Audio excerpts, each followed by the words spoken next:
গত 4 July August যখন আমরা আন্দোলন করি, যখন আমরা সুষ্ঠু আন্দোলন করতে করতে বর্তমান দিয়ে এগিয়ে যাই, ঠিক তখন আমাদের স্বৈরাচার আনন্দ মোহন দে তার স্কুল নিজের প্রতিষ্ঠানের মধ্যে তার আওয়ামী ছাত্রলীগ কর্মীদের নিয়ে মিটিং করা হচ্ছিল।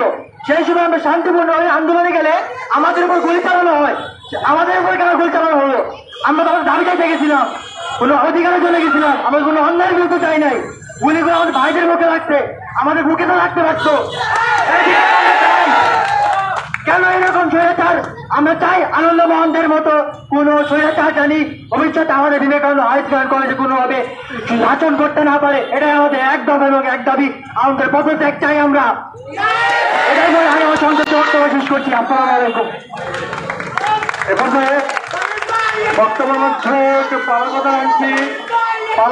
এ পর্যায়ে আপনাদের সামনে বক্তব্য নিয়ে আসছেন আমাদের কলেজ শাখার প্রভাষক জনাব রুনায়না সমাজকর্ম।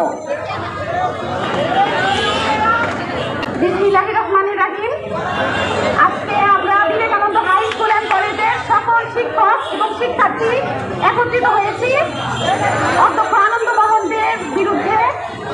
আমরা যে সকল অভিযোগ তার বিরুদ্ধে এনেছি, আমি চাই প্রত্যেকটা অভিযোগের সুষ্ঠু তদন্ত সাপেক্ষে তাকে বিচারের আওতায় আনা হোক এবং সবসময় ন্যায়ের পক্ষে ছিলাম। আমি বিবেকানন্দ হাই স্কুল অ্যান্ড কলেজে 2012 সাল থেকে কাজ করছি, কখনো অন্যায়ের পক্ষে কাজ করি নাই। সব থেকে আমি আমার শিক্ষার্থীদের সাথে একাত্মতা ঘোষণা করে আজকে বলছি যে তার সুষ্ঠু তদন্ত সাপেক্ষে ন্যায় বিচার হোক। ধন্যবাদ রুনায়না ম্যাডামকে।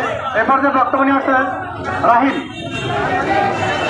আপনারা সবাই জানেন 4 তারিখ আমাদের বৈষম্যবিরোধী ছাত্র আন্দোলন যখন বর্তমান দিকে এগিয়ে যাচ্ছিল, তাই স্বৈরাচার আনন্দ সে ছাত্রদের সুস্থ সমাজকে বন্ধ করার জন্য সে তার প্রতিষ্ঠানে আওয়ামী লীগের গুন্ডাদের নিয়ে একটি সমাবেশের আয়োজন করে।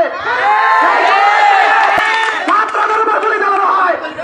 সেই আন্দোলনে আমরা ছিলাম, সেইগুলি আমাদের লাগতে পারত, সেই আমাদের সেই ড্রাইভারকে দিত।